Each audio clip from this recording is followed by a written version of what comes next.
అడిగినంత కట్నమిచ్చారు. అంగరంగ వైభవంగా పెళ్లి చేశారు. అల్లారు ముద్దుగా పెంచుకున్న బిడ్డ అత్తారింట్లో మహాలక్ష్మిలా ఉంటుందని ఆశపడ్డారు.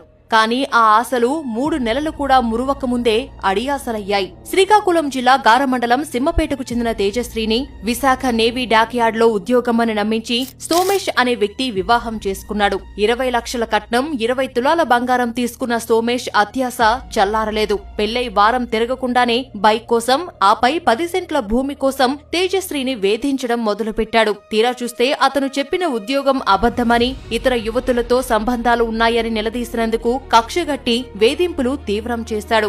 ఈ క్రమంలోనే తేజశ్రీ అనుమానాస్పద స్థితిలో మృతి చెందడం స్థానికంగా కలకలం రేపుతోంది. తన కుమార్తెది ఆత్మహత్య కాదని, అదనపు కట్నం కోసం భర్తే హత్య చేసి ఆత్మహత్యగా చిత్రీకరిస్తున్నాడని బాధితురాలి తండ్రి కన్నీరు మున్నీరవుతున్నారు.